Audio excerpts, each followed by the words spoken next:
یہ نہ سمجھے کہ حضور کی سیرت میں میرے لیے کچھ نہیں ہے۔ اللہ اکبر، فتح مکہ کا دن ہے، وہاں وہ مکہ کہ جہاں سے حضور کچھ سال پہلے ہجرت کر کے تشریف لے گئے تھے، وہ مکہ جہاں کے لوگوں نے آپ کو ستایا تھا، وہ مکہ جہاں کے لوگوں نے آپ کے راستے میں کانٹے بچھائے تھے، وہ سرزمین مکہ جہاں کے لوگوں نے حالت نماز میں آپ کی مبارک بدن میں اوجھلی ڈالا تھا، وہ مکہ کہ جہاں کے لوگوں نے آپ کو پتھر مارے تھے، وہ شہر مکہ جہاں کے کافروں نے، جہاں کے مشرکین نے آپ کے صحابہ کو ستایا تھا، وہ شہر مکہ جہاں کے لوگوں نے آپ کے غلاموں کو تپتی ہوئی ریتوں میں سلایا تھا۔ اللہ اکبر، فاتح مکہ بن کر جب حضور تشریف لاتے ہیں لوگ ڈر رہے ہیں، بڑے بڑے لوگ ہیں، قریش کے سردار موجود ہیں، ڈر رہے ہیں اب ہمارا کیا ہوگا۔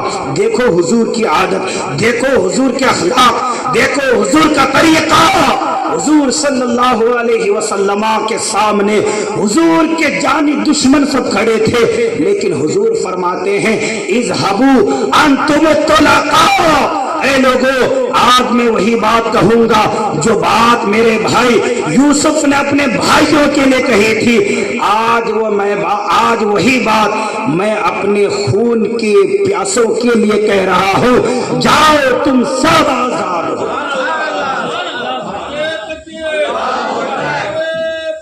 اللہ اکبر،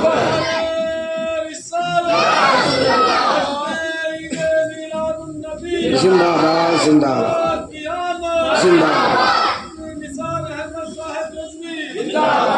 دکھائیے نا کوئی ایسا انسان ہے، دشمن سامنے ہے، اچھا پیچھے 10,000 کا لشکر ہے حضور کے پیچھے، وہ لشکر کہ حضور ایک اشارہ فرما دیں تو سب کی تلواریں باہر آ جائیں۔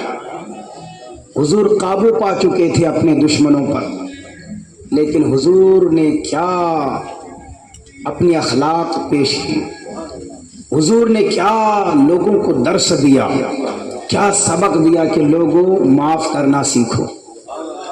اس کا اثر کیا ہوا، حضور کی اس عادت کو دیکھ کر نہ جانے کتنے لوگ اس دن اسلام میں داخل ہو گئے۔ یہ حضور صلی اللہ علیہ وسلم کی سیرت، کوئی انسان ہرگز یہ نہ سمجھے کہ حضور کی سیرت میں میرے لیے کچھ نہیں ہے۔ حضرت رافع بن خدیج رضی اللہ تعالی عنہ یہ حضور کی بارگاہ میں جب تشریف لائے نا تو حضور نے ان کو 2 وادیوں کے درمیان جو جگہ ہوتی ہے اتنی زیادہ بکریاں حضور نے انہیں عطا کی، اتنی زیادہ بکریاں حضور نے انہیں عطا کی۔ حضور صلی اللہ تعالی علیہ وسلم نام لکھوائے تھے بشوے، اتنی زیادہ بکریاں جو 2 وادیوں کے درمیان میں ہوتی ہے، جب انہوں نے دیکھا حضور کی سخاوت کو، جب انہوں نے دیکھا حضور کی اس جود و کرم کو، یہ واپس اپنے قبیلے میں گئے اور اعلان کیے اسلموا اسلموا، لوگوں جلدی کرو اسلام میں داخل ہو جاؤ، جلدی کرو اسلام میں داخل ہو جاؤ۔ فَإِنَّ محمد صلی اللہ علیہ وسلم آتان، اس لیے کہ وہ نبی اتنا عطا کرتے ہیں، لا یخشى الفاقہ، کہ جب یہ عطا کرتے ہیں تو ان کے عطا سے انسان کو پھر کبھی فاقے کا کوئی غم ہی نہیں ہوتا۔ یہ حضرت رافع بن خدیج کہتے ہیں لوگوں جلدی جلدی اسلام میں داخل ہو جاؤ۔ حضرت عبداللہ بن سلام رضی اللہ تعالیٰ عنہ یہودی گروہ کے بہت بڑے عالم کا نام ہے، مدینہ طیبہ میں رہتے تھے۔ جب حضور ہجرت فرما کر مدینہ طیبہ تشریف لے گئے، یہودیوں نے دیکھا کہ لوگ ان کے ہاتھوں میں ہاتھ دے کر اسلام میں داخل ہو رہے ہیں۔ یہودیوں کی دکانداری بند ہو گئی، لوگ یہودیت سے اسلام میں کنورٹ ہونے لگے۔ یہ یہودی سب پریشان ہو گئے کہ کیا کیا جائے، اسلام اتنی تیزی کے ساتھ پھیلے گا، ہمارا مذہب مٹ جائے گا، ہماری کتاب کو کوئی پڑھنے والا نہیں ہوگا، سب لوگ تو اس نبی کا کلمہ پڑھ رہے ہیں، کچھ کرنا چاہیے، کچھ ہونا چاہیے۔ ان سب نے میٹنگ کی، میٹنگ میں یہ طے پایا کہ عبداللہ ابن سلام یہ پڑھا لکھا انسان ہے، معزز انسان ہے، سوجھ بوجھ رکھتا ہے، اس کے اندر عقل ہے، فہم ہے، فراست ہے، تدبر والی سوچ رکھتا ہے۔ عبداللہ ابن سلام کو تیار کیا، ان کو کچھ سوالات دیے، کہا عبداللہ ابن سلام ہم سب کی طرف سے تم جاؤ گے اس نبی کی بارگاہ میں اور جا کر یہ سوال کرنا، اگر اس کا یہ جواب دیتے ہیں تو اس پر پھر پلٹ کر یہ سوال کرنا۔ گویا کہ ان کو ایک طرح سے تیار کیا گیا، مکمل طور پر سمجھا دیا گیا، اور خود وہ بہت بڑے عالم تھے، لیکن حضرت عبداللہ ابن سلام فرماتے ہیں، مشکات شریف کی حدیث پاک ہے، وہ کہتے ہیں کہ جب میں حضور کی بارگاہ میں آیا نا، حضور مسجد نبوی شریف میں تشریف فرما تھے، صحابہ کرام موجود ہیں، حضور صلی اللہ تعالی علیہ وسلم اپنے صحابہ کو واعظ و نصیحت فرما رہے ہیں، میں نے دیکھا کہ حضور کچھ کہہ رہے ہیں، میں جو ہے خاموشی کے ساتھ ایک کونے میں جا کر بیٹھ گیا۔ اس وقت حضور درس دے رہے تھے، حضور اپنے صحابہ کو حکم دے رہے تھے، اے میرے صحابہ سل من قطع کا واط من رحم کا، اے میرے صحابہ تم اس سے بھی رشتہ جوڑو جو رشتہ توڑتا ہے، اے میرے صحابہ واتی من منع کا، تم اسے بھی عطا کرو جو تجھے عطا نہیں کرتا ہے۔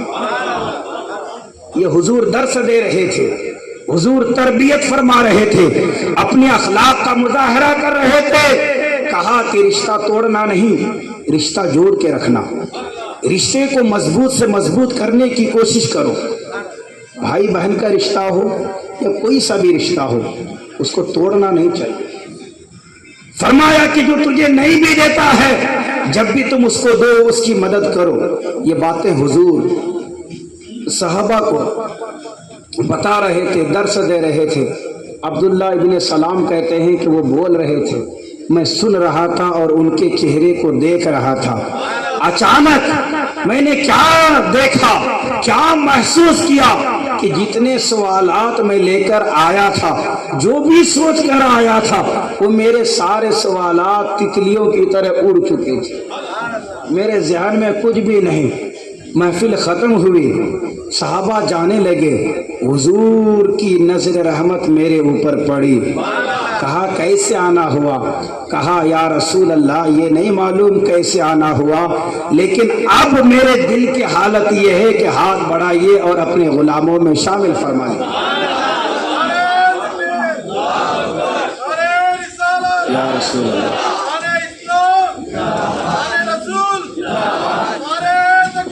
اللہ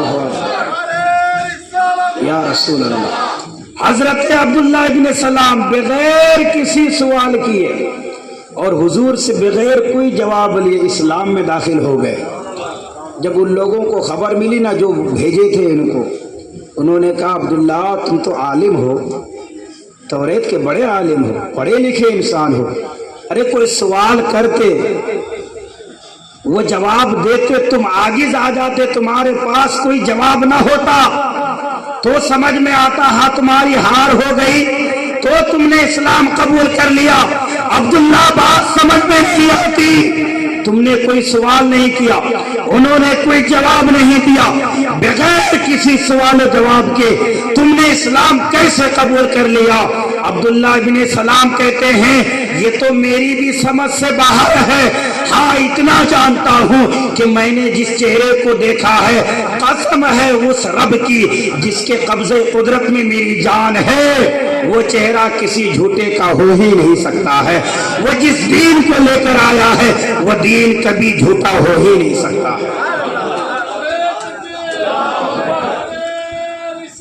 یا رسول اللہ، زندہ باد زندہ باد، مرحبا زندہ باد۔ جب عبداللہ بن سلام اسلام میں داخل ہوئے تو چونکہ یہ بڑے لیڈر تھے، بڑے عالم تھے، تو ان کے آنے کی وجہ سے اس دن پھر بہت سے لوگ اپنے یہودیت سے توبہ کر کے دین اسلام میں داخل ہوئے۔